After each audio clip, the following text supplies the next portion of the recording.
நான் வந்து கண்டுக்காம இல்ல, நான் பார்த்துட்டேன். 3 டிபார்ட்மெண்ட் ஃபைல என்ன ஓப்பன் பண்ண வச்சுறாதீங்க அப்படிங்கிற மாரி சொல்லியிருக்காரு. ஓப்பன் பண்றது தானே ஒரு முதலமைச்சரோட வேலை. அத ஏன் ஓப்பன் பண்ண வச்சுறாதீங்கன்னு ஒரு ஸ்டேட்மெண்ட் குடுத்து, ஏன் எந்த விஷயம் அவங்கள வந்து தடுக்குது ஓப்பன் பண்ண விடாம? பல பேர்த்துக்கு இது வந்து பல எம்எல்ஏக்களுக்கு 2வது காராவோ, 3வது காராவோ, ஏன் இன்னும் சொல்லப்போனா 4வது காராவோ கூட இவங்க வீட்ல போய் நிக்கலாம். ஆனா இந்த சிறு குறு விவசாயிகளுக்கு வந்து பார்த்தீங்கன்னா, ஏன்னா இது சில பேர் எல்லா விவசாயிகளுக்கும் தள்ளுபடி பண்ணுங்க அப்படின்றாங்க. அதுல எனக்கு உடன்பாடு இல்ல. இன்னைக்கு 100 ஏக்கரா, 50 ஏக்கரா, 200 ஏக்கரா வச்சிருக்கிற விவசாயிகளும் இருக்காங்க. அவங்களே இன்னைக்கு லோன் வாங்கி பண்றவங்க இருக்கிறாங்க. ஸோ அதுக்காக வந்து எல்லா விவசாயிக்கும் தள்ளுபடி பண்ணணுங்கிற அவசியம் இல்லை. திமுக ஆட்சிக்கு முன்னாடி வந்து அந்த கஞ்சாங்கிறதே நம்ம இந்த மாதிரிலாம் பேசியே இருக்க மாட்டோம். எங்கேயாவது ஒன்று இலைமறை காய்வா யாரோ ஒருத்தர் வந்து எங்கேயாவது ஒன்று தெரியாம அவங்க பயன்படுத்திட்டு இருக்கக்கூடிய ஒரு பொருளாக இருந்தது. இன்னைக்கு ஒரு கடைக்கு போயிட்டு நீங்க ஸ்நாக்ஸ் வாங்குற மாதிரி இன்னைக்கு வந்து அவைலபிலிட்டியா மாறிடுச்சு. சரி, இப்போ மொத்தத்துல 100 நாள் ஆட்சிய பத்தி உங்களோட கருத்து என்ன?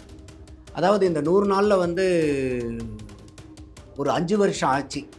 ஒரு வருஷத்துக்கு 365 நாள். அப்போ நீங்கள் 5ஆல் பெருக்குனீங்கனாக்கா 1500, அதில் வந்து ஒரு 300, சற்றேறக்குறைய உங்களுக்கு 2000 நாளுக்கு கிட்ட நெருங்கக்கூடியதை வந்து வெறும் 100 நாளில் வந்து நம்ம பார்த்துட்டு இது சூப்பராக இல்லை வந்து வேஸ்ட்டாங்கிறது நம்ம சொல்கிறது வந்து நம்மளுடைய அறியாமை. அது உடனே இவங்க வந்து ஆச்சா போச்சான்னு பொங்கி எழறது. அப்போ இந்த அளவுக்கு வந்து இன்றைக்கி அரசாங்க அதிகாரிகளே வந்து ஒரு வேலையை கண்ணும் கருத்துமாக செய்யணுங்கிற அளவுக்கு வந்துருச்சு. சப் ரெஜிஸ்ட்ராருங்களுக்கு ட்ரான்ஸ்ஃபர் பண்ணுறதுக்கு லட்சக்கணக்கான ரூபாய். இந்த தடவை தான் அவங்க சொல்கிறாங்க இத்தனை நூற்றுக்கணக்கான, எனக்கு தெரிஞ்ச இப்போ I am right my memory goes 259 இதில் வந்து 214 சப் ரெஜிஸ்ட்ராருக்கு வந்து பார்த்தீங்கன்னாக்கா 5 நயா பைசா வாங்காமல் ட்ரான்ஸ்ஃபர்ஸ்.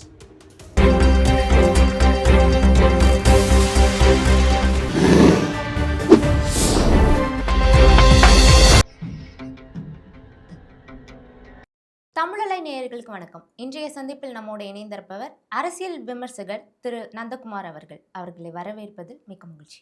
வணக்கம் சார். வணக்கம் அபிராமி. சார், இப்போது சட்டசபையில் வந்து பல விவாதங்கள் வந்து நடந்துட்டுருக்கு. அதில் இன்னைக்கு முதலமைச்சர் விஜய் வந்து ஒரு ஸ்டேட்மெண்ட், ஒரு அறிவிப்பை வந்து வெளியிட்டிருக்காரு. என்னென்னா வந்து எல்லா அமைச்சர்களுக்கும் வந்து வாகனம் வந்து கொடுக்க போகிறதா சொல்லியிருக்காரு. எம்எல்ஏக்களுக்கு. ஆமாம், எம்எல்ஏக்களுக்கு. ஏற்கனவே வந்து கடன் சுமை வந்து அதிகரிச்சுட்டே இருக்குது. திமுக வந்து அவ்வளோ கடன் சுமையை வச்சுட்டு போயிருக்காங்க. அதையெல்லாம் தாண்டி தான் வந்து தாவேக அரசு செயல்பட்டுட்டு வருது அப்படிங்கிற மாதிரி ஒரு ஸ்டேட்மெண்ட்டும் இருக்குது. இப்போ அது போக எல்லா எம்எல்ஏக்களுக்கும் சம்பளத்தை தாண்டி 1,00,000 ரூபாய் அந்த வாகனத்துக்காக கொடுத்துருக்காங்க. இதை வந்து இது மட்டும் நிதி சுமை அதிகரிக்காதா? இது எந்த மாதிரி ஒரு இதில் வந்து கொடுத்துருக்காங்க? இது திமுகவினுடைய காங்கிரஸ் எம்எல்ஏ ஜோதிமணி அவர்கள். என்னடா திமுகவினுடைய காங்கிரஸ் எம்எல்ஏவான்னு கேட்டிங்கனாக்கா, அவர் வந்து காங்கிரஸ்காரர் ஜோதிமணி அவங்க ஃபேமிலி. அவர் அண்ணன் திருமாவளவன் தேர்தலில் காட்டுமன்னார் கோயிலில் நிற்கிறங்கும்போது அது மறுக்கப்பட்டனால திடீர்னு இவரை போய் கூப்பிடும்போது, ஏங்க நானே காங்கிரஸ்காரங்க, என்னங்க என்ன இங்கே கூப்பிட்றீங்களேன்ட்டு ஆச்சரியத்தில் வந்து சேர்ந்தவர். இன்றைக்கி எம்எல்ஏவாக இருக்கார். அதனால தான் சொன்னேன் திமுகவினுடைய காங்கிரஸ் எம்எல்ஏன்னு. ஜோதிமணி அவர்கள் வந்து எம்எல்ஏ வந்து ஒரு போன வாரத்தில் அந்த ஒரு ரெக்வெஸ்ட் வச்சுருந்தார். நிறைய பேர் வந்து இன்றைக்கி எம்எல்ஏக்களாக இருக்கிறோம், எங்களுக்கு வந்து வண்டி வாகன வசதியெல்லாம் இல்லை போய் தொகுதியை பார்க்குறதுக்கு. நாங்கள் வந்து லஞ்ச ஊழல்லாம் எதுவும் வாங்காமல் பணியாற்றணும்னு நினைக்கிறோம். அப்போ இன்றைக்கி வந்து நமக்கு எம்எல்ஏக்களுங்கும்போது வேறு எந்த வேலைக்கும் போக முடியாது, இந்த வேலையை தான் செஞ்சாகணும். அப்போ இதை வாங்கக்கூடிய சம்பளத்தில் வீட்டையும் கவனிச்சுட்டு போய் தொகுதியிலையும் பார்க்குறதுக்கு எங்களால் முடியல அப்படின்னு சொல்லிட்டு இது பல நேரத்தில் இன்றைக்கி சிறுபான்மைத்துறை அமைச்சர் பேசும்போது கூட பல காலகட்டங்களில் இது வந்து கோரிக்கையாக வைக்கப்பட்டதுன்றாங்க. ஸோ ஜோதிமணி அவர்களும் இந்த தடவை கேட்டார். அதற்கு மேலேயும் சில ரெக்வெஸ்டெல்லாம் நிறையா வந்திருக்குது. ஸோ அதை பார்த்ததில் இந்த நடவடிக்கை வரவேற்கக்கூடியது தான். அதாவது இன்றைக்கி எம்எல்ஏக்களை பொறுத்த வரைக்கும் இப்போ உதாரணத்துக்கு அவர் பேசும்போதே முதலமைச்சர் இன்றைக்கி சொல்கிறாரு, முதல் தடவை எம்எல்ஏக்கள்லாம் வந்திருக்காங்க, நிறைய பேர் இருக்காங்க, அரசியலுக்கு பல புதிய முகங்கள் இருக்குது, எல்லாத்தையுமே எல்லா எம்எல்ஏக்களையுமே நம்ம வந்து ஒரு தவறான கண்ணோட்டத்தில் பாத்திரவும் முடியாது. நீங்கள் எங்கேயாவது எம்எல்ஏ வந்து 2 வீலரில் போய் பார்த்துருக்கீங்களா? தொகுதியை போய் சுற்றி பார்க்குறது போக முடியாது. ஏன்னா அவங்களுடைய அந்த ஸ்டேட்டஸ் வந்து அவங்களுக்கு இது பண்ணாது. அப்போ வந்து யாரோ ஒருத்தர் வந்து சரிங்க நம்ம காரில் வாங்கன்னு வருவார். நம்ம காரில் நீங்கள் வாங்கன்னு சொல்லி கூட்டிகிட்டு போகும்போது அவர் டீசல் போட்டு காருக்கு எல்லாத்தையும் செலவு பண்ணிவிட்டு இவரை சும்மா கூட்டிகிட்டு போயிட்டு வந்துடுவாரா? அவர் ஏதாவது ஒரு ஆதாயம் இவர்கிட்ட எம்எல்ஏ கிட்ட எதிர்பார்ப்பார். ம். கரெக்டா இல்லையா? அப்போ இந்த மாதிரி அங்கங்கே இந்த எம்எல்ஏக்களுக்கு அந்த பதவியின் காரணமாக உதவுறதுக்கு பல பேர் இருக்காங்க. ஆனால் அந்த உதவிக்கு பின்னாடி பூரா ஏதாவது ஒரு எதிர்பார்ப்பு இருக்கும். அப்போ இந்த மாதிரி டெய்லி வந்து காரில் கூட்டிகிட்டு போகிறீங்க, பெட்ரோல் டீசல் எல்லாம் அவங்க செலவு பண்ணி நமக்கு வந்து டிரைவருக்கும் காசை கொடுத்து எல்லாம் பண்ணுறவங்க ஏதாவது நாளைக்கு ஒரு ரெக்வெஸ்ட்னு வந்தாலும் நம்மளால் மறுக்க முடியாமல் போயிடும். இது உண்மையாலுமே ரொம்ப இக்கட்டான சூழ்நிலை இது. அப்போ இதை வந்து அட்ரஸ் பண்ண வேண்டியது வந்து ஒரு மாநில அரசாங்கத்தினுடைய கடமையாகவும் நான் பார்க்குறேன். அப்போ இது வந்து உங்களுக்கு வண்டி, டிரைவரு, அதே சமயம் உங்களுக்கு உதவியாளர்கள், அலுவலக வேலையை சந்திக்கும்போது, இப்போ உதாரணத்துக்கு வந்து பார்த்தீங்கன்னா, செப்டம்பர் 8ஆம் தேதி வரைக்கும் அவங்க வந்து இங்கே இருக்க போகிறாங்க. இந்த ம். கூட்டத்தொடர் நடக்க போகுது. அப்போ வந்து அவங்களுக்கு இப்போ எம்எல்ஏ ஆஃபீஸில் யார் இருந்து அவங்களுக்கு உதவி புரிவாங்க. அப்போ இவங்க யாரோ ஒருத்தரை எம்எல்ஏ அப்பாயிண்ட் பண்ணி ஆகணும். ம். கூடுமான வரைக்கும் என்ன நடக்குன்னு கேட்டிங்கனாக்கா, இந்த எம்எல்ஏக்கு வந்து நிறைய அந்த கைத்தடிகள்லாம் இருப்பாங்க. அவங்க சொந்தக்காரன், ஃப்ரெண்ட்ஸு கிண்ட்ஸ் எல்லாம் இருப்பாங்க. அவங்களெல்லாம் வந்து ஆளுங்கள போட்டுட்டு, அவர் வந்து எம்எல்ஏக்கு உறுதுணையா இருக்கிறனால, அந்த மக்கள்கிட்டயும் எம்எல்ஏக்கும் கனெக்ஷனா இருக்கிறது இந்த ஆட்கள் தான். இவங்க வந்து பிரதானமா வந்து அவங்க சொந்தக்காரங்களோ, ஃப்ரெண்டா இருக்கிறனாலயோ, பெரிய அளவுக்கு சம்பளம் அவங்க சம்பளம்னு வாங்க மாட்டாங்க. ஆனா சம்பளம் இல்லாம ஒரு சேவைய செய்ய வருவாங்க. ஆனா அந்த சேவை எங்க போய் முடியும்னு கேட்டீங்கன்னாக்கா, மக்கள்கிட்ட வந்து எம்எல்ஏக்கும் மக்களுக்கும் உண்டான அந்த தொடர்புல, அந்த தொடர்பை பயன்படுத்தி, காரியங்கள பயன்படுத்தி காசு சம்பாரிக்கிறதுக்கு ஒரு பெரு வாய்ப்பு அமைஞ்சிரும். அப்போ இதெல்லாம் வந்து ஒரு எம்எல்ஏக்கள் தெரிஞ்சோ, தெரியாமலோ தவறு ஏற்படக்கூடிய வாய்ப்பு உள்ள இடங்கள் இதெல்லாம். ம். அப்போ இதையெல்லாம் அட்ரஸ் பண்றது வந்து ரொம்ப நல்லது. இவங்க வந்து லஞ்ச லாவண்யம் இல்லாத ஒரு அரசாங்கத்த நடத்தணுன்றாங்க. எனக்கு ஒரு மாறுபட்ட கருத்து இதில என்ன இருக்குன்னு கேட்டீங்கன்னா, நெல்லுக்கு பாயறது வந்து புல்லுக்கு பாய்ஞ்சா பரவால்ல. ஆனா புல்லுக்கு பாயறது மிச்சம் மீதி தான் நெல்லுக்கு பாயறதுங்கிறது வந்து ஏற்புடைய சூழ்நிலையில. இப்போ உதாரணத்துக்கு நீங்க எடுத்துக்கங்க அம்மையார் லீமா ரோஸ் அவர்கள். ம். அதிமுகவினுடைய எம்எல்ஏ அவர்கள், ஆதவ அர்ஜுனா அவர்களுடைய மதர் இன் லா. அவர்களுக்கு இன்னைக்கு அரசாங்கம் ஒரு கார் குடுத்து தான் அவங்க போக வேண்டிய சூழ்நிலை இருக்கா? அவங்க எத்தனையோ 1000 கோடி ஜிஎஸ்டி கட்டுறேன்றாங்க. இன்னைக்கு அமைச்சர் பெருமக்களுக்கு லீடர் ஆஃப் அப்போசிஷன் சில பேர்த்துக்குலாம் வந்து அரசாங்க வண்டி ஏற்கனவே டிரைவரு, கார் எல்லாம் குடுத்துருக்காங்க. ஆனா இந்த மாரி இல்லாத நபர்களுக்கு எல்லாத்துக்குமே குடுக்கணுங்கும்போது, பல பேர்த்துக்கு இது வந்து பல எம்எல்ஏக்களுக்கு 2வது காரோவோ, 3வது காரோவோ ஏன் இன்னும் சொல்லப்போனா 4வது காரா கூட இவங்க வீட்ல போய் நிக்கலாம் அத. அப்ப அந்த இடத்துல எப்பயுமே நீங்க டிசர்விங் பீப்பிளுக்கு எந்த ஒரு ஸ்கீம் அனவுன்ஸ் பண்ணும்போதும், எந்த இடத்துல சிக்கல் வருதுன்னா, குடுத்தா எல்லாத்துக்கும் குடுக்கணும், இல்லன்னா யாருக்குமே குடுக்க முடியாதுங்கிற அந்த இடத்துல போய் தான் ஒவ்வொரு அரசாங்கமும் மாட்டிக்குது. இப்ப இதே திட்டத்த வந்து அவங்க என்ன பண்ணலாம்னாக்கா, இந்த ரூ. 75,000 அது டிரைவர் சம்பளம், டீசலு, வண்டிக்கு உண்டான செலவு இது எல்லாமே போட்டு அத வந்து குடுக்குறாங்க. ஓகே. ரூ. 25,000 ஆஃபீஸ் அசிஸ்டன்ட்க்கு அவருக்கு குடுக்குறாங்க. இதெல்லாம் ஓகே. இன்னைக்கு இந்த வண்டி வாகனங்கிறீங்க ஏற்கனவே இல்லாத எம்எல்ஏக்களுக்கு ம். அவங்க பேர்ல ஏதோ இதுவரைக்கும் வண்டி இல்லன்னா, அவங்களுக்கு நம்ம இந்த வண்டிய வந்து யாருக்கு வந்து இது முதல் வாகனமா போகுமோ, அவங்களுக்கு நாங்க இத குடுக்குறோம்னு சொன்னாங்கன்னா, ஏற்புடையது. இன்னைக்கு லீமா ரோஸ் அவர்கள் கார் ஃபேக்டரியே பண்ணலாம். அப்ப அவங்களுக்கு இந்த மாரி பல எம்எல்ஏக்கள் இருக்காங்க. ஐயா நேரு அவர்களுக்கு எடுத்துக்கங்க, ஏவா வேலு அவர்கள எடுத்துக்கங்க, எம்.ஆர்.கே. பன்னீர்செல்வம் அவர்கள் எடுத்துக்கங்க. இதுக்கு முன்னாடி இருந்தீங்களா, எடப்பாடியார் எடுத்துக்கங்க. எந்த இடத்துல வந்து அவங்களுக்கு வந்து இந்த கார் வந்து உதவியா இருக்க போகுது. அப்ப வந்து பார்த்தீங்கன்னாக்கா, இது தேவையானவர்களை கண்டறிந்து, யார்கிட்ட வந்து இதுவரைக்கும் 4 சக்கர வாகனம் இல்லையோ, அவங்களுக்கு இத குடுக்கலாம். ஏற்கனவே வண்டி சொந்த வண்டி வச்சிருக்காங்க பார்த்தீங்களா, அவங்களுக்கு இந்த படிகள குடுங்க. உங்களுக்கு டிரைவர் சம்பளம் நாங்க தர்றோம். இந்த 75,000ம் 25,000ம் நீங்க அது வந்து எல்லா எம்எல்ஏக்களுமே ஏன் நான் சொந்த வண்டி வச்சுக்கிட்டு தான் நான் போகணுமா? நான் செலவு பண்ணி போகும்போது, அப்ப எனக்கு மட்டும் காசு ஏங்க மத்த இடத்துலருந்து தான் நான் சம்பாரிக்கிறேன். அப்ப நான் வந்து மக்களுக்காக செலவு பண்ணணுமான்னு கூட ஒரு தார்மீகமான கேள்வி வரலாம். நியாயமான கேள்வி. இந்த படிய குடுங்க. வண்டி ம். குடுக்கணுங்கிற அவசியம் இல்ல. அதுல கூட ஒருத்தர் ஒரு எம்எல்ஏ இன்னைக்கு என்ன பேசுறாரு, குடுக்குறதே குடுக்குறீங்க. இனோவா கார் இனோவா குடுத்தீங்கன்னா கார் இல்ல. பரவாயில்லையேன்னு பின்னாடி இருக்கிறவங்கலாம் பேசிக்கிறாங்கன்னு பக்கத்து இலைக்கு பாயாசம் கேட்கிறாரு அவரு. அதே வந்து கம்யூனிஸ்ட் தோழர்கள் சொல்றாங்க, நாங்க இந்த மாரி செலவு பண்றதுல வந்து செல்லப்பாண்டி அவர்கள்னு நினைக்கிறேன் அது.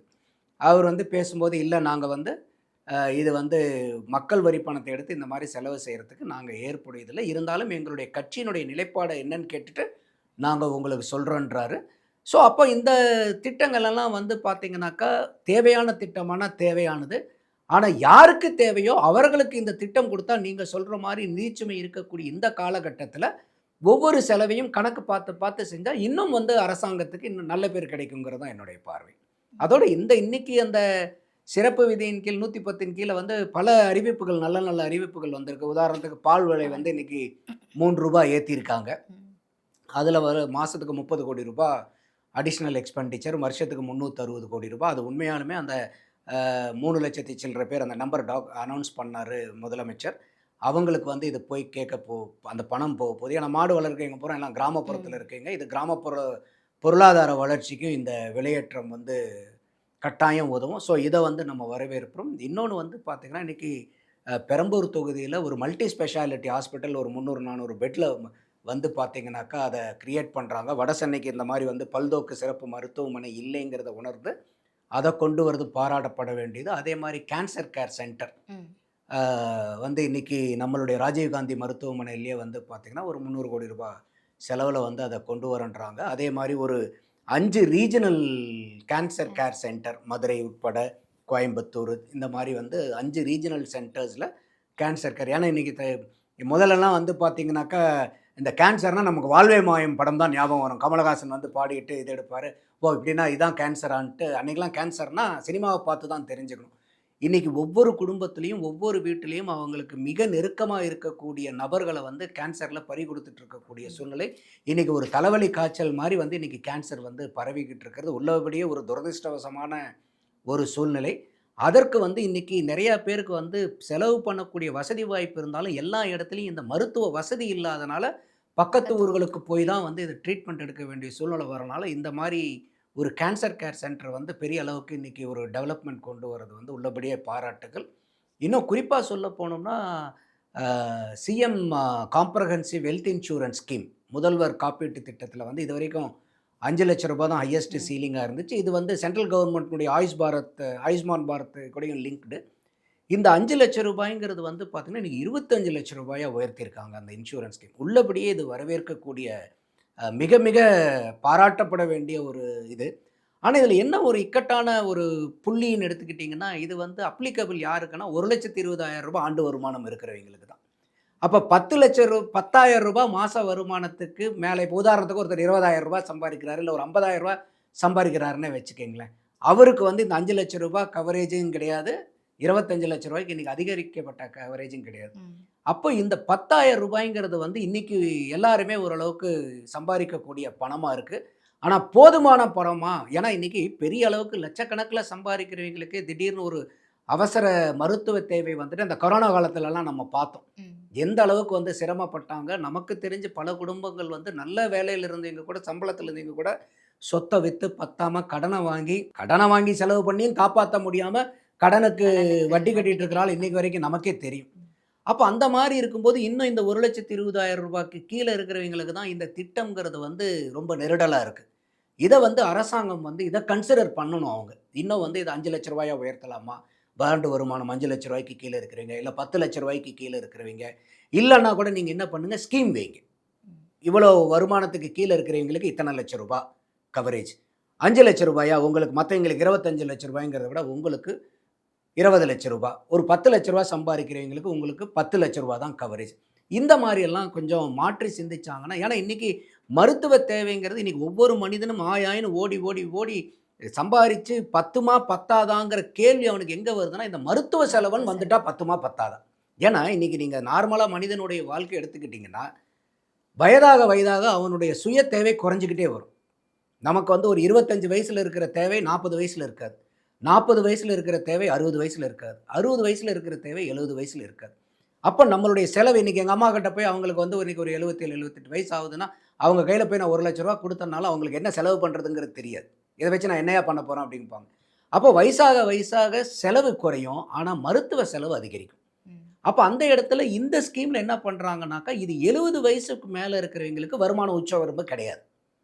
70 வயசுக்கு கீழ இருக்கிறவங்களுக்கு அவங்க 65, 69 வயசா இருந்தா கூட, அவங்க ரூ. 1,50,000 மேல போயிட்டாங்கன்னா அப்ளிகபிள் இல்ல. ரூ. 1,20,000 மேல போனா அப்ளிகபிள் இல்ல.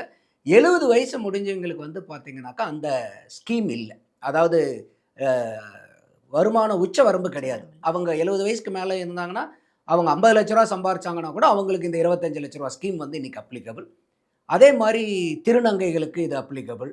அ இலங்கை அகதிகள் வந்து இன்னைக்கு அனுமதிக்கப்பட்ட முகாம்ல இங்க இருந்து சர்டிஃபைடா இருக்கிறவங்களுக்கு அப்ளிகபிள் இது. அதோட வந்து இன்னைக்கு தற்காலிக வீடுன்னு சொல்லுவாங்க. அதாவது மேக் ஷிஃப்ட் ஹவுசஸில் குடியிருக்கிறவங்க, விவசாய கூலிகள் அவங்களுடைய சம்பளம் வந்து 1,20,000 மேலே போனாலும் இந்த தற்காலிக வீடோ இல்லை மேக் ஷிஃப்ட் ஹவுஸோ இல்லை வந்து இந்த நம்மளுடைய விவசாய கூலிகளாவோ கூலி வேலை செய்கிறவங்க அந்த 10,000 மேலே இருந்தாலும் அவங்களுக்கு வந்து எக்ஸெப்ஷன்ஸ் கொடுக்குறாங்க. ஆனால் இது ஓவராலாக நம்ம பார்க்கும்போது நல்ல திட்டம். ஆனால் இன்றைக்கும் சாமானியனுக்கு வெறும் 1,20,000 தான் அந்த வருமான உச்ச வரம்பு இந்த ஸ்கீமை வந்து இந்த பலனை அடையறதுக்குன்னா இது வந்து இந்த காலகட்டத்துக்கு உகந்ததல்ல. ஏன்னா இன்றைக்கி வந்து பார்த்தீங்கன்னாக்கா இன்றைக்கி மகளிர் உதவித்தொகைன்னு ரூ. 1000 மாதம் கொடுக்குறீங்க. 1,31,00,000 பேர்த்துக்கு நீங்கள் கொடுத்துக்கிட்டு இருக்கீங்க. அந்த மாதிரிலாம் நிறைய பல பேர்த்துக்கு கல்லூரி போகிற மாணவர்களுக்கு ரூ. 1000 கொடுக்கும்போது இந்த இன்சூரன்ஸ் கொடுக்குறதுல அவங்களுக்கு யாருமே இன்சூரன்ஸ் இருக்கிறனால போய் ஆஸ்பத்திரிக்கு போய் படுத்துக்கிட்டு ட்ரீட்மெண்ட் பண்ணலான்னு யோசிக்க போகிறதில்ல. எல்லாத்துக்குமே இது வந்து ஒரு பேக்கப் பிளான். யாருக்குமே வந்து எந்த நேரத்தில் என்ன வரும் எவ்வளோ செலவாகுதுங்கிறது தெரிஞ்சிட்டா இவ்வளோ தூரம் எல்லாரும் போய் ஆயாயின்னு சம்பாதிக்கணுங்கிற அவசியமே இல்லை. அப்போ இந்த வருமான உச்ச வரம்பை வந்து இந்த தமிழக அரசாங்கம் மாண்புமிகு முதலமைச்சர் விஜய் அவர்களுடைய அரசாங்கம் இதை அதிகப்படுத்துறதுக்கு சப்போஸ் நம்மளுடைய நிகழ்ச்சியை இதை அவங்க பார்க்க நேர்ந்துச்சுனாக்கா இந்த வருமான உச்ச வரம்பையும் அதிகப்படுத்தி கொடுத்தாங்கன்னா இன்னும் பல ஏழைகள், ஏன்னா இன்றைக்கி 10,000 மேலே இப்போ வந்து 15,000 20,000 சம்பாதிக்கிறீங்களாம் கோடீஸ்வரங்க கிடையாது. ஸோ அப்போ இதையெல்லாம் அவங்க கொஞ்சம் இன்றைக்கி காலகட்டத்தில் எந்த மாதிரி வந்து ஒரு நாமினலான ஒரு இன்கம் இருக்குது அந்த இன்கம்மை பேஸ் பண்ணி அவங்களுடைய மருத்துவ செலவுகளை வந்து காம்பன்சேட் பண்ணுறதுக்கு இந்த இன்கம் ஸ்லாபை வந்து இன்க்ரீஸ் பண்ணி கொடுத்தாங்கன்னா ரொம்பவே சிறப்பாக இருக்கும். அது வந்து என்னுடைய பார்வை. ஸோ இந்த மாதிரி பல திட்டங்களை வந்து இன்றைக்கி கொடுத்துருக்காங்க. காலேஜஸ் வந்து ஃபார்மசி காலேஜில், நர்சிங் காலேஜில் புது காலேஜஸ் கொண்டு வராங்க. அதே மாதிரி நிறையா இன்றைக்கி வந்து சீட்ஸ் வந்து இன்க்ரீஸ் பண்ணுறாங்க. இதெல்லாம் உள்ளபடியே ரொம்ப வரவேற்கக்கூடியதான். இன்றைக்கி 110 சிறப்பு வந்து பார்த்திங்கன்னா இந்த எம்எல்ஏக்களுக்கு வண்டி வாகனம்ங்கிறது வந்து ஒரு அட்ராக்டிவாக இருக்க ஒழிய இதை விட மற்ற திட்டங்கள் எல்லாம் பிரதானமான அருமையான திட்டங்களை இன்றைக்கி முதலமைச்சர் அனௌன்ஸ் பண்ணியிருக்காரு. அவருக்கு நம்மளுடைய பாராட்டுகள். இன்னொன்று வந்து இன்னைக்கு முதலமைச்சர் விஜய் வந்து ஒரு ஸ்டேட்மெண்ட் வைக்கிறாரு. என்னன்னா வந்து நிதியமைச்சர் மரிய வில்சன் வந்து ஒரு விஷயம் சொல்லியிருந்தாரு. எல்லா விஷயத்தையும் வந்து முதலமைச்சர் வந்து பார்த்துட்டு தான் இருக்காரு. அவர் டேபிளில் 3 டிபார்ட்மெண்ட் ஃபைல்ஸ் வந்து இருக்குது.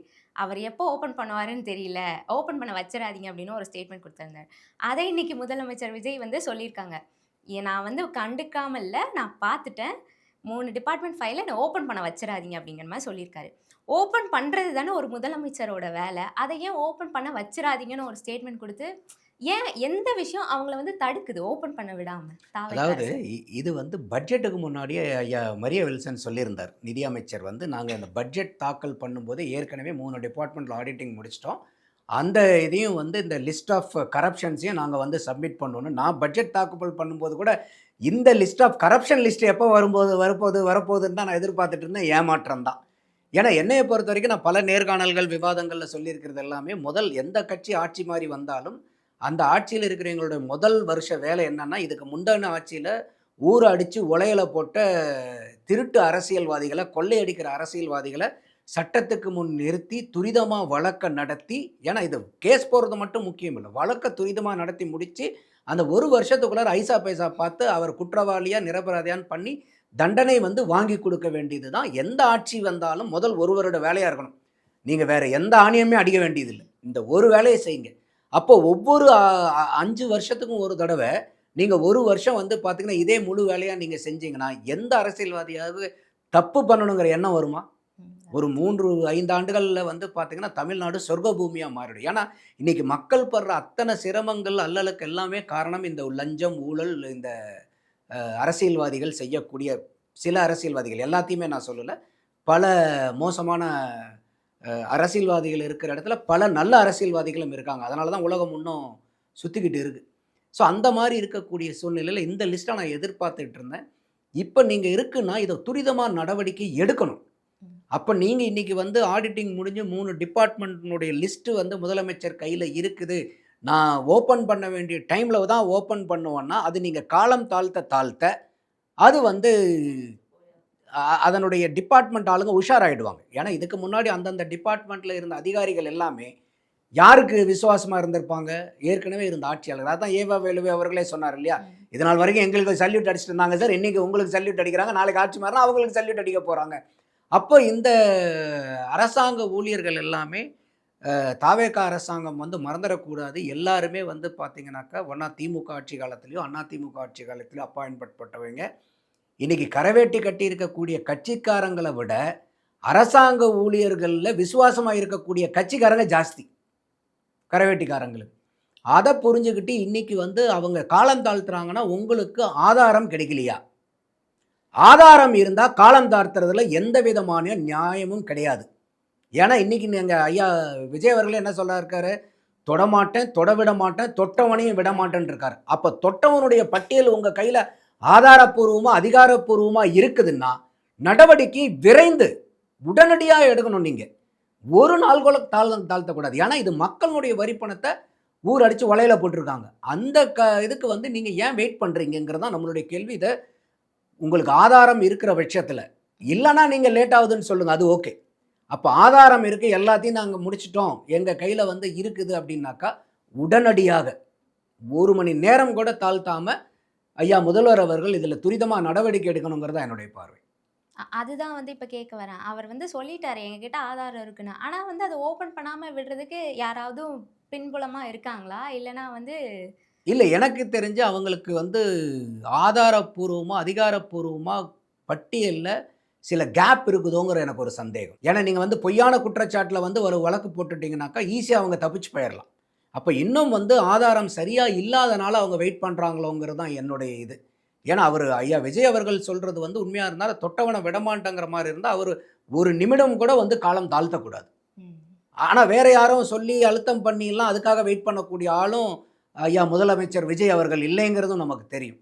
ஸோ அப்போ உங்களுக்கு வந்து இன்னும் வந்து அதில ஆதாரங்கள வந்து சேகரிக்கணும்னா, உடனடியா அந்த வேலையில ஈடுபடுங்க. அதில எல்லாமே உங்களுக்கு இருக்குன்னா, உடனடியா நடவடிக்கை எடுங்க. ஒரு நிமிஷம் காலம் தாழ்த்திட்டீங்கனாலும், அது உங்களுக்கு நல்லதல்ல. உங்க மேல இருக்கக்கூடிய நற்பெயருக்கு வந்து கேடு விளைவிக்கும் அது. ம். இப்ப அடுத்து வந்து 110 கீழ் வந்து இன்னைக்கு நெறைய விஷயம் சொன்னாங்க. அதே மாதிரி ஏற்கனவே பயிர் காப்பீடுக்கு தள்ளுபடி வந்து சொல்லியிருந்தாங்க. 35,000ன்னு சொல்லியிருந்தாங்க. ஆனா, இப்ப என்ன சொல்லியிருக்காங்கன்னா, 75,000 வர, அடுத்து வந்து 1,00,000 வர அப்படிங்கிற மாதிரி ஒரு ஸ்டேட்மெண்ட் வந்து வச்சிருக்காங்க. அதே மாரி தான் நம்ம ஏற்கனவே கடன் சுமையில இருக்கிறோம். இப்ப இதுவும் வந்து இது வந்து அ விவசாயிகளுக்கு வந்து ஒரு நல்ல ஒரு செய்தி தான். ஆனா இருந்தாலுமே இதுவும் ஒரு கடன் சுமை, நிதி சுமை தானே! அத ஏன் வந்து யோசிக்காம இப்டி டக்கு டக்குன்னு முடிவு எடுத்துட்டாங்களா? அப்படிங்கிற மாரி இருக்கு. அண்ட் தென் வந்து இன்னொரு விஷயம் என்னன்னா, வருவாய்த்துறை அமைச்சர் செங்கோட்டையன் வந்து ஒரு விஷயம் சொன்னாரு. ஏழை எளிய மக்களுக்கு வந்து எல்லாருக்கும் வந்து வீடு பட்டா தரப்படும் அப்படிங்கிற மாரி சொல்லியிருக்காங்க. 25,00,000க்கு. அதுவுமே வந்து ஏற்புடையதா இல்லையா? அப்படிங்கிறது வந்து உங்க பார்வையில நீங்க எப்படி பார்க்குறீங்க? இல்ல இப்ப நீங்க வந்து 2 சொன்னீங்க. ஒண்ணு வந்து இந்த நத்தம் பயிர்க்கடன். நிலப்பட்டா, ம். இன்னொன்னு வந்து பயிர்க்கடன். ம். இப்ப பயிர்க்கடன்ங்கிறது வந்து பார்த்தீங்கன்னா, தாவேகா அவங்களுடைய தேர்தல் வாக்குறுதியிலேயே சொல்லியிருந்தாங்க. சிறு குறு விவசாயிகளுக்கு வந்து 5 பயிர்க்கடன். ஏக்கராக்கு கீழ இருக்கிறவங்களுக்கு முழுமையான தள்ளுபடி, அதுக்கு மேல இருக்கிறவங்களுக்கு 50% தள்ளுபடின்னு. ஆனா, அவங்க ஆட்சிக்கு வந்ததுக்கப்புறம் இந்த நிதிநிலை வெள்ளை அறிக்கையெல்லாம் அவங்க விட்டதுக்கப்புறம் நிதிநிலை சுமைய பார்த்துட்டு, நீங்க முதல்ல சொன்ன மாரி வந்து பார்த்தீங்கன்னாக்கா, ரூ. 75,000 வரைக்கும் முதல்ல வந்து ரூ. 50,000 வரைக்கும் 50,000. இருக்கிறவங்களுக்கு கடன் தள்ளுபடி. அதுக்கு மேல இருக்கிறவங்களுக்கு அ ஐயா ரூ. 5,000ன்னு சொல்லியிருந்தாங்க. அதுக்கப்புறம் அது வந்து எல்லாருமே வந்து எதிர்க்கட்சிகள், விவசாய சங்கங்கள்லாம் கேட்கும்போது என்னன்னா, அந்த 50,000த்த வந்து 75,000மா உயர்த்துனாங்க. ம். அப்ப கூட பல பேர் வந்து என்ன சொல்லிட்டு இருந்தாங்கன்னா, இல்ல இந்த ரூ. 75,000க்கு மேல நீங்க ரூ. 80,000 வாங்கியிருந்தா கூட, அவங்களுக்கு வந்து பார்த்தீங்கன்னா, நீங்க பாதின்னா ரூ. 35,000 தான் நீங்க குடுக்கறது வந்து ஏற்புடையது இல்ல. ஏன்னா நிலத்தினுடைய அடிப்படையில வந்து பார்த்தீங்கன்னாக்கா, அவரு இத விடவே ரூ. 75,000 லோன் வாங்குனவர் வந்து ஒரு 4 ஏக்கரா ஒரு ஒரு உதாரணத்துக்கு வந்து ஒரு 3 ஏக்கரா வச்சிருக்கிறவர் வந்து பார்த்தீங்கன்னாக்கா, ஒரு ரூ. 75,000 வாங்கியிருப்பாரு. இதே வந்து பார்த்தீங்கன்னாக்கா, 1 ஏக்கரா, 2 ஏக்கரா வச்சிருக்கிறவர் வந்து 1,00,000 கூட வாங்கியிருக்கலாம். ம். அப்ப இவர விட இவரு சிறு விவசாயியா இருக்கலாம். ஆனா, இவருக்கு தள்ளுபடி கம்மி. பெரு விவசாயிக்கு அதாவது கம்பேரிட்டிவ்லி கம்பேரிட்டிவ். அதிகமா லேண்ட் வச்சிருக்கீங்களுக்கு போகுதேன்னு, இதெல்லாம் ஒரு நியாயமான கோரிக்கையா இருந்தனால என்ன பண்ணாங்கன்னா, ரூ. 75,000 வரைக்கும் இருக்கிறவங்களுக்கு முழு கடன் தள்ளுபடி. ரூ. 75,000லிருந்து ரூ. 1,00,000 இருக்கிறவங்களுக்கும் ரூ. 75,000. அப்போ ரூ. 1,00,000க்கு கீழ இருக்கிறவங்களுக்கு ரூ. 75,000 வரைக்கும் இருக்கிறவங்களுக்கு முழுசா கடன் தள்ளுபடி. 75,000 டூ 1,00,000 வரைக்கும் இருக்கிறவங்களுக்கு 75,000 தள்ளுபடி. அதுக்கு மேல இருக்கிறவங்களுக்கு வந்து பார்த்தீங்கன்னா, 35,000 தள்ளுபடி அப்படிங்கிறது, இது ஸ்டெப் பை ஸ்டெப்பா அவங்க இன்கிரீஸ் பண்ணிட்டு வராங்க. ஏன்னா, இன்னைக்கு முதல்லலாம் வந்து பார்த்தீங்கன்னாக்கா, சட்டசபையில கூட பேசினாங்க. 21, 22ல பண்ணுன தள்ளுபடிய வந்து அவங்க 5 வருஷமா கட்டிக்கிட்டு இருந்தாங்க. ஆனா இப்ப வந்து கவர்மெண்ட் ஸ்கீம்லாம் மாறிடுச்சு. ரிசர்வ் பேங்க் வந்து நீங்க இந்த மாரி தள்ளுபடி பண்ணீங்கன்னா, 45 டூ 60 நாட்கள்ல நீங்க என்ன தள்ளுபடி பண்றீங்களோ, அந்த பணத்த வந்து நீங்க பேங்க்குக்கு கட்டணும். இப்ப இது வந்து தள்ளுபடின்னா உடனே வந்து ரப்பர எடுத்து அழிக்கிறதில்ல. என்ன இன்னைக்கு வந்து அவங்க அனவுன்ஸ் பண்ணியிருக்கிறது, இப்ப அதிகப்படுத்தி கொடுத்ததோட ஒரு 6,700 சில்லற கோடி வருது. இந்த 6,700 சில்லற கோடிய வந்து அவங்க அனவுன்ஸ் பண்ணதுலேருந்து 45 டூ 60 நாள்கள்ல அந்தந்த வங்கிகளுக்கு அரசாங்கம் செலுத்தி ஆகணும். ம். அப்ப இந்த இக்கட்டான சூழ்நிலையில வந்து விவசாயிகளுக்கு வந்து ஒரு கடன் தள்ளுபடி பண்றதுல யாருக்குமே அ மாற்று கருத்து இருக்க போறதில்ல. பெரு விவசாயிகளுக்கு தேவையில்ல. ம். ஆனா இந்த சிறு குறு விவசாயிகளுக்கு வந்து பார்த்தீங்கன்னா, ஏன்னா இது சில பேர் எல்லா விவசாயிகளுக்கும் தள்ளுபடி பண்ணுங்க அப்படின்றாங்க. அதுல எனக்கு உடன்பாடு இல்ல. இன்னைக்கு 100 ஏக்கரா, 50 ஏக்கரா, 200 ஏக்கரா வச்சிருக்கிற விவசாயிகளும் இருக்காங்க. அவங்களே இன்னைக்கு லோன் வாங்கி பண்றவங்க இருக்கிறாங்க. ஸோ அதுக்காக வந்து எல்லா விவசாயிக்கும் தள்ளுபடி பண்ணணுங்கிற அவசியம் இல்ல. சிறு குறு இந்த 2 1/2 ஏக்கராக்குள்ளார, 5 ஏக்கராக்குள்ளார இருக்கிறவங்களுக்கு தான் இந்த இது. ஸோ அவங்க சொன்னதிலேயே வந்து பார்த்தீங்கன்னா, இன்கிரீஸ் பண்ணியிருக்காங்க. முதல்ல 2,000 கோடி தள்ளுபடி ஆனது. கடைசியில 5,900 சில்லற கோடி, இப்ப 6,750 கோடியா தள்ளுபடி வருது. அவங்க சட்டமன்றத்தில பேசும்போது கூட திமுக காரங்க சொல்றாங்க, இதெல்லாம் தெரிஞ்சு தான் நாங்க வந்து விவசாயிகள் கடன் தள்ளுபடிலாம் நாங்க சொல்லவே இல்லன்னு. ஆனா தாவேகா வந்து அட்லீஸ்ட் வந்து சொல்லி இன்னைக்கு 6,700 சில்லற கோடி தள்ளுபடி ஆகுதுன்னா, அது யாருடைய பணம்? விவசாயிகளுக்காக ஒரு 6,700 கோடி ரூபாய வந்து இன்னைக்கு விவசாயிகளுடைய சிரமத்த பார்த்து குடுத்துருக்காங்கன்னா, இத பாராட்டணும். ஸோ முழுசா குடுக்க முடியலனாலும் அட்லீஸ்ட் ஒரு 6,000 சில்லற கோடி வந்து இன்னைக்கு விவசாயிகளினுடைய கஷ்டம் தீர்த்ததுக்காக உதவி இருக்காங்கங்கிறது இது உள்ளபடியே மகிழ்ச்சி. அடுத்தது நீங்க நத்தம் லேண்ட் ம். கேட்டீங்க. இன்னைக்கு அதுவும் வந்து போன இதுல விவாத பொருளா மாற்றப்பட்டது. நான் திமுக காரங்க வந்து நாங்க எங்க ஆட்சியில எத்தன பேர்த்துக்கு, எத்தன லட்சம் பேர்த்துக்கு குடுத்தோம் தெரியுமான்னு இப்ப இவங்க எல்லாம் சொல்றாங்க. அமைச்சர்கள்லாம் எந்திரிச்சு, இல்ல இப்ப நெறைய பேர்த்துக்கு நீங்க பட்டா குடுத்தவங்களுக்கு பூரா நிலம் எங்க இருக்குதுன்னு வந்து எங்ககிட்ட மனுக்கள் குடுத்துட்டு இருக்காங்க. நான் வேணா அந்த மனுக்கள் எல்லாம் குடுக்குறோன்ட்டு. அப்ப கூட திமுக சொல்றாங்க, ஏங்க நாங்க எவ்வளவோ குடுத்துருக்கோம். அதுல எப்படி? இது வந்து தவறுதானது. என்னன்னா, நீங்க ஒரு பட்டா குடுக்குறீங்கன்னாவே, அந்த பட்டாக்கு உண்டான இடத்த ஒதுக்க முடியாத நிலத்துக்கு நீங்க எப்படி பட்டா குடுக்கலாம்? அப்ப இன்னைக்கு புறம்போக்கு இருக்குனாவே, இப்ப இவங்க சொல்றது வந்து நத்தம். நத்தம்ங்கிறது என்னன்னு கேட்டீங்கன்னாக்கா, வீட்டுக்காக வசிக்கக்கூடிய இடங்கள். அதுதான் வந்து நத்தம் நிலம்ங்கிறது. அப்ப அந்த இடத்துல இருக்கக்கூடிய வீட்டு வீடு கட்டி வசிக்கக்கூடிய பகுதின்னு இருக்கு. அந்த பகுதியில வந்து பார்த்தீங்கன்னா, இருக்கக்கூடிய மக்களுக்கு வந்து நீங்க பல ஆண்டு காலமாக வசிக்கிறவங்களுக்கு, பட்டா இல்லாதவங்களுக்கு பட்டா குடுக்குறது ஓகே. இன்னைக்கு அரசாங்க புறம்போக்குன்னு வரும்போது, அதில ஏரி புறம்போக்கு இருக்கு, கோயில் புறம்போக்கு இருக்கும், உங்களுக்கு ச அ கல்லற புறம்போக்குகள் நெறைய இடத்துல இருக்கும், நீர்நிலை புறம்போக்குகள் நெறையா இருக்கும். அப்ப வந்து அந்த இடத்துல போய் எல்லாம் வந்து குடுக்குறவங்களுக்கு நீங்க பட்டாவ போட்டு குடுத்துட்டீங்கன்னா, எப்படி வந்து கவர்மெண்ட் ஒதுக்க முடியும்? இன்னைக்கு ஒரு நீர்நிலைவை ஆக்கிரமிச்சிருக்காங்க. இவங்க பார்க்காம எலக்ஷனுக்காக, ஓட்டுக்காக ஓகே எல்லாத்துக்கும் பட்டா குடு. பட்டா குடுத்தா உடனே அந்த 5 வீட்ல அந்த வீட்ல இருக்கக்கூடிய 4 ஓட்டு, 5 ஓட்டு உடனே விழுந்துரும். அது நிலம் எப்ப வருது, வரலைங்கிறது அடுத்தது. அப்ப அவசர அவசரமா இந்த மாரி பட்டா குடுக்கும்போது என்ன ஆகும்னாக்கா, அந்த வாக்குக்காகவும் அது குடுக்கப்படுது.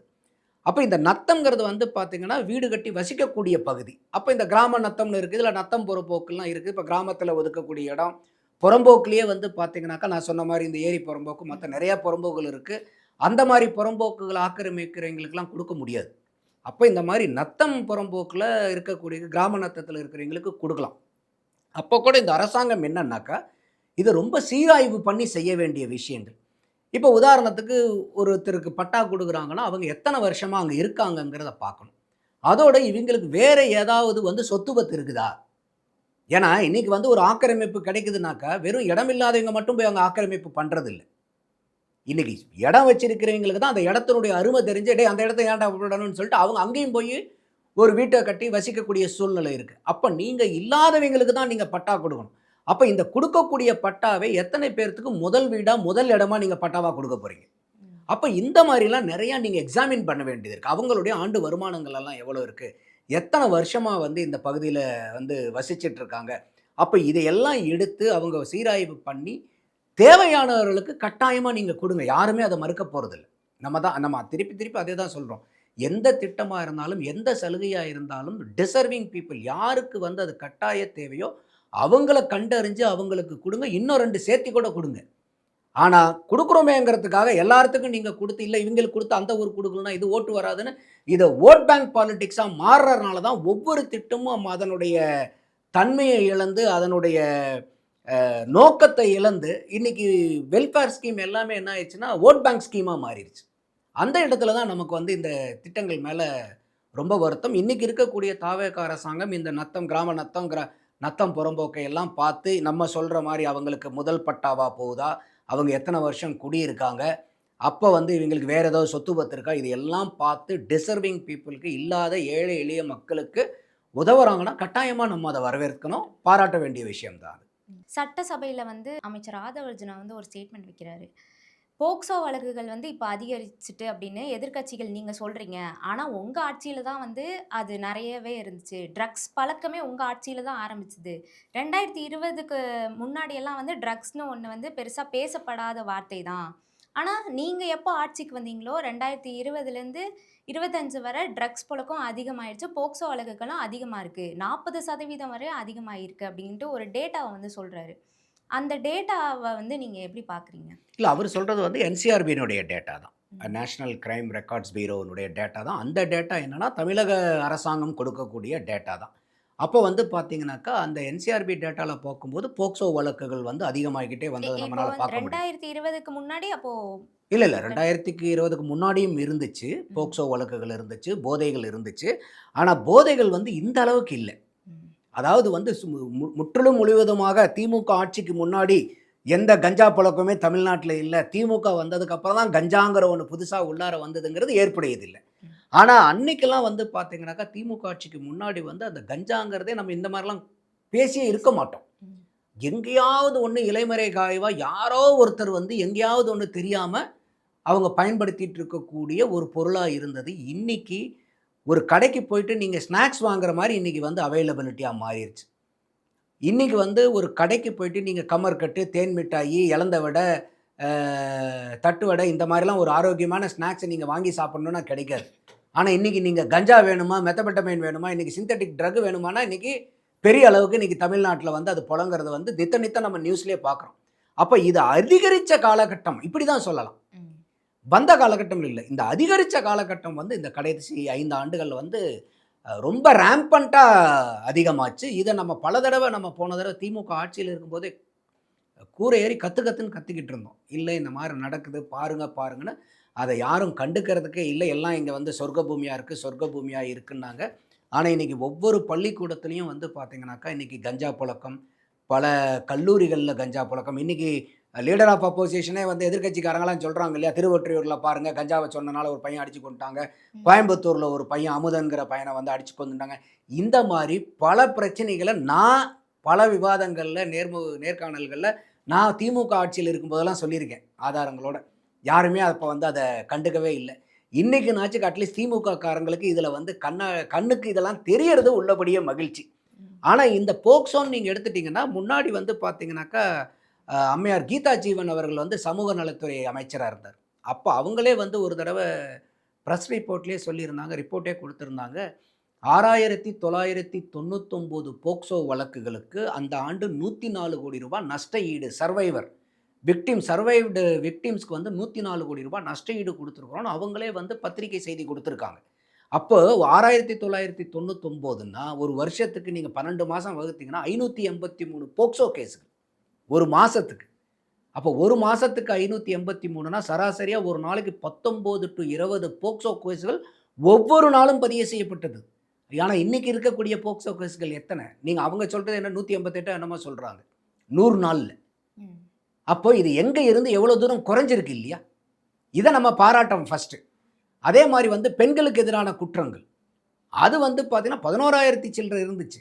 இன்னைக்கு வந்து அது குறைஞ்சிருக்கு. அப்போ கம்பேரிட்டிவா இன்னைக்கு இல்லாம இல்ல. இன்னைக்கு குற்றங்கள் இன்னைக்கும் நடக்குது. ஆனா எண்ணிக்கைகள்ல குறைஞ்சிருக்கு. குறைஞ்சிருக்கு. அப்ப இத நம்ம பாராட்டணும். பாராட்டுற அதே சமயம் இன்னைக்கும் இந்த கஞ்சா புழக்கம் இருக்குதா? இருக்குது. இன்னைக்கும் இந்த பெண்கள் பாதுகாப்புக்கு வந்து பார்த்தீங்கன்னா, அச்சுறுத்தல் இருக்குதா? இருக்குது. இதெல்லாம் இல்லாம இல்ல. குறைஞ்சிருக்கே ஒழிய இல்லாம இல்ல. ஆனா இன்னைக்கு இருக்கக்கூடிய தாவேகா அரசாங்கம், முதல்வர் ஐயா விஜய் அவர்களின் தலைமையிலான அரசு இத வந்து கடுமையான நடவடிக்கை வந்து எடுக்கணும். இதுல எந்த காம்ப்ரமைஸுமே இருக்கக்கூடாது. இது யார் ஈடுபடுறாங்க, யார் ஈடுபடல. எப்படி வந்து இந்த பொருள் வந்து ஒரு நடமாட்டம் ஆயிட முடியும். ஒரு காவல்துறைக்கு தகவல் குடுக்குறாங்க. இது திமுக ஆட்சியிலயும் நடந்தது. யாராவது போய் இன்னைக்கு கஞ்சா இந்த இடத்துல நடக்குது, போதை வந்து இந்த இடத்துல நடக்குதுன்னு போய் கம்ப்ளைண்ட் குடுத்துட்டாங்கன்னா, இது கள்ளச்சாராயத்திலயும் இது நடந்துச்சு. அரசியல் கட்சிக்காரங்களே திமுக ஆட்சியில அதிமுக நிர்வாகிகள் எல்லாம் அடிச்சு கொன்னதெல்லாம் சேலம் மாவட்டத்தில நடந்ததெல்லாம் நம்ம பார்த்தோம். அப்ப இந்த மாரி வந்து ஒரு கஞ்சா சம்பந்தப்பட்ட ஒரு பிரச்சனையை ஒரு காவல்துறைக்கு போய் தகவல் கொடுக்கும்போது, காவல்துறையிலிருந்து எப்படி வந்து அந்த தகவல் கஞ்சா விற்பனை செய்கிறவங்களுக்கு போகுது? யார் வேணா ஆட்சியில் இருங்க. இது எப்படி நடக்கலாம்? அப்ப இன்னைக்கு காவல்துறையில எத்தனை கருப்பு ஆடுகள் இன்னும் இருக்கு இல்லையா? நீங்க காக்கி சட்டை போட்ட காவலர்களா? இல்ல கருப்பு ஆடுகளா? அப்ப இதெல்லாம் ஐயா முதல்வர் அவர்கள், விஜய் அவர்களுடைய தலைமையின் கீழே இயங்கக்கூடிய காவல்துறை. அப்ப இந்த காவல்துறை இன்னைக்கு பல வகையில வந்து நல்லா வந்துகிட்டு இருக்காங்க. அதுல எனக்கு மாற்று கருத்து இல்ல. ஆனா இந்த போதைப் பொருள பொறுத்தவரைக்கும், பெண்கள் பாதுகாப்ப பொறுத்தவரைக்கும் 0 டாலரன்ஸ் இருக்கணும். அது எப்பேர்ப்பட்ட ஆளா இருந்தாலும், எப்பேர்ப்பட்ட நபரா இருந்தாலும் 0 டாலரன்ஸ். அந்த 0 டாலரன்ஸ வந்து இவங்க உள்ளார கொண்டு வரணும். இந்த மாரி இது வந்து அரசாங்கத்து மேல குற்றச்சாட்டு சொல்றாங்கன்னு எடுத்துக்காம, இன்னும் உங்க காவல்துறையில இருக்குது கருப்பாடுகள். அவங்க காவலர்கள்ங்கிற பேர்ல இருக்கக்கூடிய வேலியை பயிரை மேயக்கூடிய ஆடுகளா இருக்குது. அது அது அதை விட டேஞ்சர். கஞ்சா விற்கிறவனை விட கஞ்சா விற்கிறவனுக்கு ஆதரவா இருக்கக்கூடிய காவலர்கள் மோசமானவர்கள். கஞ்சா விற்கிறவனுக்கு கொடுக்குற தண்டனையை விட அவனுக்கு உதவுறான் பாருங்க இந்த போலீஸ் ட்ரெஸ்ஸை போட்டுக்கிட்டு, அவனுக்கு வந்து கடுமையான தண்டனை கொடுக்கணுங்கிறது தான் ஐயா விஜய் அவர்களுக்கு நம்ம வைக்கக்கூடிய வேண்டுகோள். இரும்பு கரம் கொண்டு 0 டாலரன்ஸில் இதை பண்ணணும். குறைஞ்சிக்கிட்டு வந்துகிட்டு இருக்கிறது, இந்த எண்ணிக்கைகள் குறையிறது உள்ளபடியே மகிழ்ச்சி. ஆனால் இதெல்லாம் 0 ஆகணுங்கிறது நம்மளுடைய எதிர்பார்ப்பு. இப்போ அடுத்து வந்து எதிர்க்கட்சி உறுப்பினர்கள்லாம் ஒன்று சொல்கிறாங்க. கோவை அமுதன் சம்பவம் வந்து இப்போது பேசப்பட்டுட்டு இருந்த ஒரு விஷயம். அதை வந்து என்னென்னா 2 கும்பல்கள் சேர்ந்து 2 கும்பல் தகராறு, அதை அடிச்சுக்கிட்டு இதில் ஒரு மாணவன் வந்து இறந்துட்டான் அப்படிங்கிற மாதிரி சொன்னாங்க. அதை ஏன் வந்து அரசு இன்னுமே பார்க்கல? தாவேக அரசு அதெல்லாம் கண்டுக்க மாட்டீங்களா? ஒரு பையன் 19 வயசு பையன் வந்து உயிரிழந்துட்டான். அதை ஏன் நீங்க வந்து ஒண்ணுமே பேச மாட்டேங்கிறீங்க அப்படின்ட்டு சொல்றாங்க. ஆனா இன்னொரு தரப்பு என்ன சொல்றாங்கன்னா, அது வந்து போதையினால வந்து ஒரு சண்டை. ஒரு கும்பல் ஒரு பையன தனிச்சே தாக்கிட்டாங்க. அது வந்து 2 கும்பல் சண்டை கிடையாது அப்படின்னும் ஒரு ஸ்டேட்மெண்ட் இருக்கு. இத நீங்க இல்ல இது வந்து 2 வெர்ஷன். எதிர்க்கட்சி வெர்ஷன் ஒண்ணு, ஆளுங்கட்சி வெர்ஷன் ஒண்ணு இருக்கு. இதுல வந்து நடுவுல அந்த கல்லூரி முதல்வரே பேட்டியும் குடுத்திருந்தாங்க. அப்போ உட்காந்து பேட்டி குடுக்கும்போது, அவங்க வந்து அந்த சமையல் செய்றவங்க கிட்ட பிரச்சனை பண்ணி அவங்கள அடிச்சு தள்ளி விட்டனால, நாங்க வந்து சஸ்பெண்ட் பண்ணிட்டு அவங்க அப்பா, அம்மா கூட 2 பசங்க அதுல இன்வால்வ்டு. அதுல 2 பசங்கள வந்து அப்பா, அம்மா கூட அனுப்பிச்சு வச்சுட்டோம். இத்தனாம் தேதிக்கு அப்புறம் வேணா நீங்க வந்து பாருங்கன்னு சொல்லியிருந்தோம். ஆனா அவங்க வந்து ஊருக்கு போகாம இங்கேயே தங்கியிருந்தாங்கங்கிறது எங்களுக்கே தெரியாது. ஆனா இந்த மாணவர்கள் கல்லூரியில இருக்கிற வரைக்கும் இந்த மாரி போதை பிரச்சனைகள் எல்லாம் இல்ல அப்படிங்கிறத முதல்வர் வந்து ஒரு பேட்டியா குடுக்குறாங்க. இத அவங்கள சேஃப்கார்ட் பண்ணிக்கிறதுக்கு குடுக்குறாங்களா? ஏன்னா ஆமா எங்க கல்லூரியில வந்து இந்த மாரி போதைப் பொருள் நடமாட்டம் இருக்குதுன்னு சொன்னா, அது அவங்களுக்கு இழுக்கு. ஏற்கனவே இருக்கிற பேரண்ட்ஸ் பூரா அத பாதிப்பாங்க. ஃபர்தர் அட்மிஷன் அந்த கல்லூரிக்கே வந்து வராது. இந்த மாரி ஒவ்வொருத்தரும் வந்து அவங்கள தற்காத்துக்கிறதுக்காக ஒரு ஸ்டேட்மெண்ட் குடுப்பாங்க. எப்பொருள் யார் யார் வாய் கேட்பினும் அப்பொருள் மெய்ப்பொருள் காண்பது அறிவு. அந்த மாரி இந்த அரசாங்கம் அவங்க துரிதமான நடவடிக்கை எடுத்து, அது வந்து கஞ்சா இல்லாம கூட இருக்கட்டும். ஆனா இது போதைப் பொருள்னால தான் இந்த பிரச்சனை வந்துச்சாங்கிற கோணத்துல நீங்க விசாரிங்க. இல்லன்னா பிரச்சனையே இல்ல. எல்லாரும் ஹாப்பி. அப்ப எந்த இடத்துலயும் இந்த விசாரணைங்கிற பேர்ல வந்து இந்த சமூக விரோதிகள், ஏன்னா இன்னைக்கு வந்து ஒரு போதைப் பொருளை வந்து இன்னைக்கு சமூகத்துல கொண்டாந்து விடுறான்னாக்கா அவனை விட அயோக்கிய பையன் யாருமே இல்லை. ஏன்னா ஒரு தலைமுறையே இனிமேல் பல தலைமுறைகள் அளிக்கக்கூடிய இந்த போதை பழக்க வழக்கம். அப்ப இந்த போதையினால தான் இந்த கொலை வர்றது, ஒரு எதிர்க்கட்சி சொல்றது உண்மையினே கூட வச்சுக்குங்க. அதை நீங்க ஏத்துக்கணுங்கிற அவசியம் இல்லை. ஆனா அந்த கோணத்திலையும் விசாரிங்கன்றேன் நான். அப்ப விசாரிக்கும் போது இருந்தா மாட்ட போறாங்க. கல்லூரிக்கு அந்த நடவடிக்கை இருந்தாலும் நடவடிக்கை எடுக்காத கல்லூரி மேலேயும் நீங்க நடவடிக்கை எடுங்க. அப்ப இதெல்லாம் வந்து ஒரு நியாயமான நடவடிக்கையா மாறணும். இல்லையா சந்தோஷம். நீங்க எல்லாத்தையும், ஏன்னா இப்ப வந்து சட்டசபையில 2 கட்சி பேசுறத மட்டும் வச்சு நம்ம முடிவு பண்ண முடியாது. நான் அதனால தான் சொன்னேன், எப்பொருள் யார் யார் வாய் கேட்பினும் அப்பொருள் மெய்ப்பொருள். அப்ப இந்த மெய்ப்பொருள்ங்கிறது என்னன்னா விசாரணையில தான் தெரியும். அந்த விசாரணை நியாயமான, நாணயமான விசாரணையா இருக்கணுங்கிறது தான் நம்மளுடைய வேண்டுகோள். நம்ம ஆளுங்கட்சி சொல்றது கரெக்டா, எதிர்க்கட்சி சொல்றது கரெக்டானே உள்ளார போக வேண்டியதில்லை. விசாரணை நியாயமான விசாரணை, துரிதமான விசாரணை நடந்து உண்மை வெளிச்சத்துக்கு வரணுங்கிறது தான் நம்மளுடைய வேண்டுகோள். சரி, இப்போ மொத்தத்துல 100 நாள் ஆட்சியை பத்தி உங்களோட கருத்து என்ன?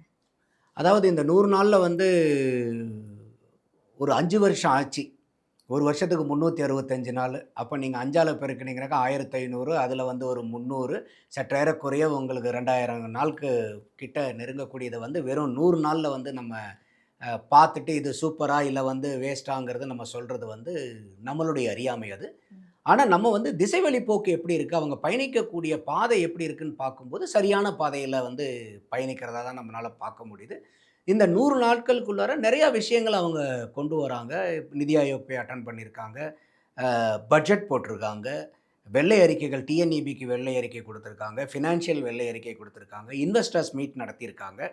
அந்த இன்வெஸ்டர்ஸ் மீட்ல வந்து பார்த்தீங்கன்னாக்கா, ஒரு 67,000 சில்லற கோடி ரூபாய் வந்து கொண்டு வந்திருக்காங்க. ஒரு 1,00,000 வேலை வாய்ப்புகள உருவாக்குறதுக்கு வாய்ப்புகள். இதெல்லாம் மெமரண்ட் ஆஃப் அண்டர்ஸ்டாண்டிங் சைன் தான். இது உடனே வந்து இம்ப்ளிமெண்ட் வரப்போறது இல்ல.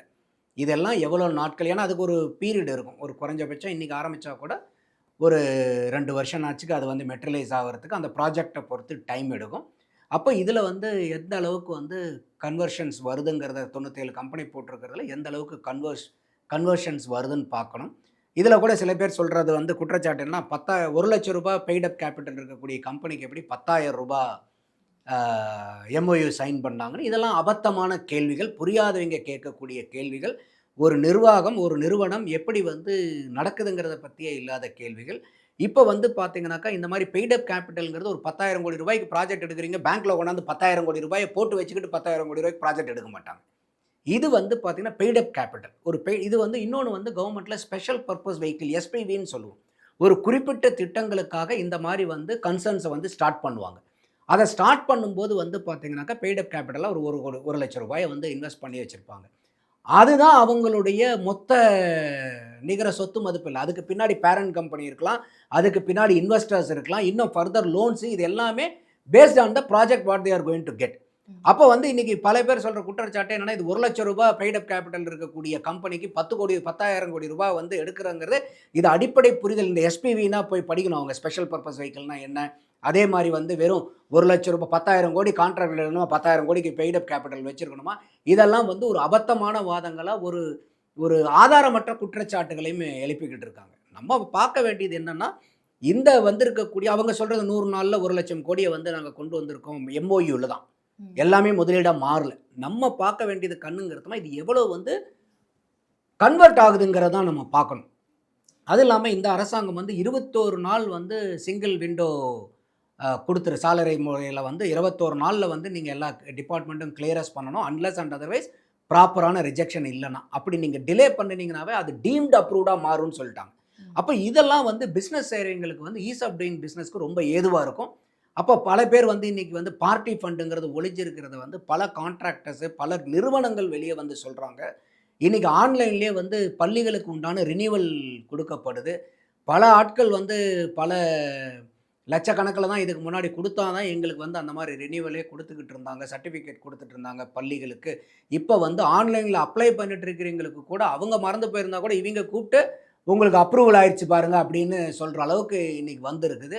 இன்னும் சொல்ல போனோன்னா, உதாரணத்துக்கு ஒருத்தர், அவர் பேர் வந்து பாரதிய ஜனதாவில் இருக்கார். அவர் இப்போ அண்ணாமலை கூட போயிட்டார்.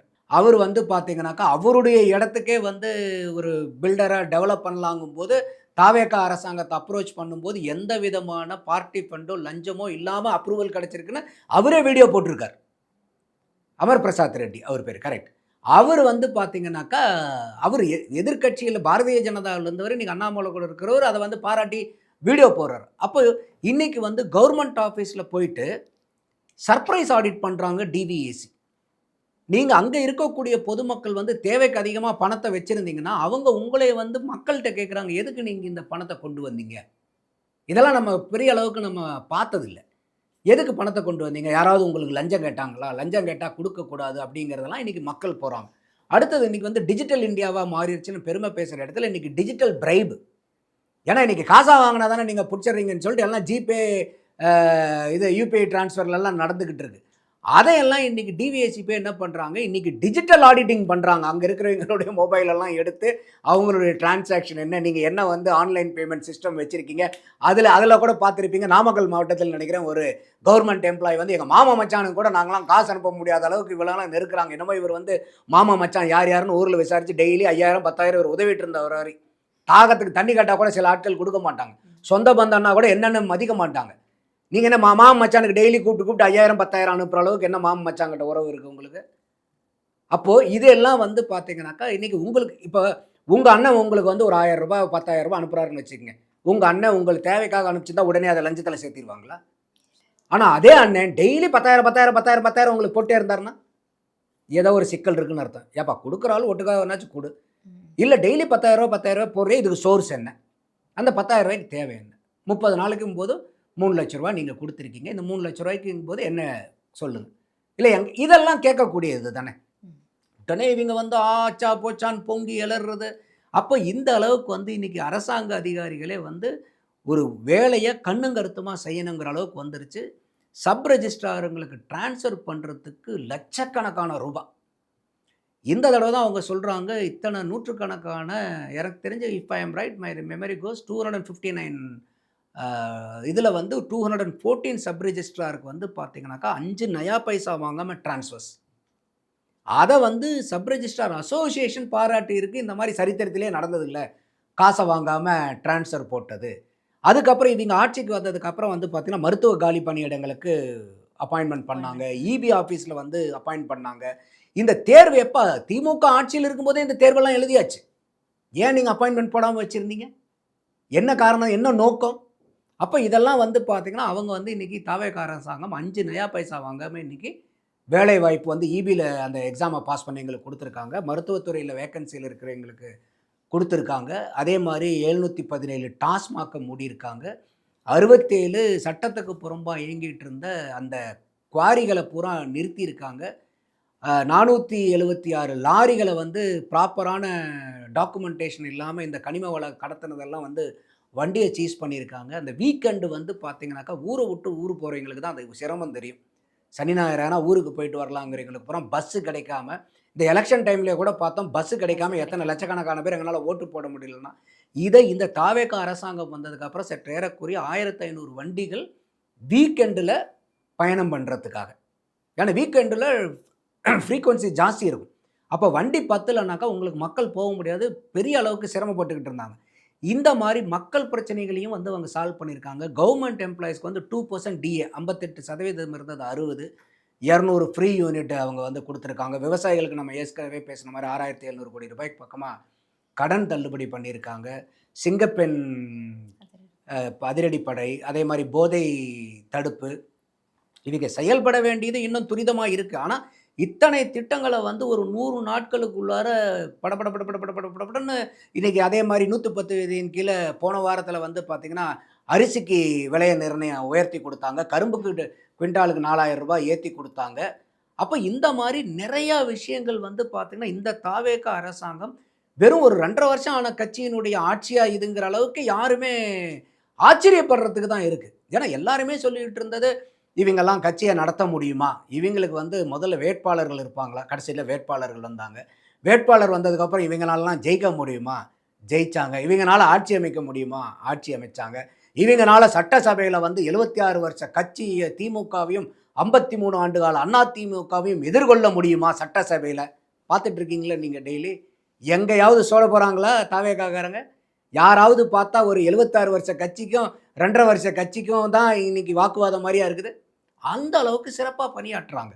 அப்போ இத்தனை விஷயங்கள் வந்து நம்ம கூர்ந்து கவனிக்கும் போது அவங்க போகக்கூடிய பாதை, அவங்களுடைய சிந்தனை, அவங்களுடைய எண்ணம் நல்ல எண்ணமாக இருக்குது.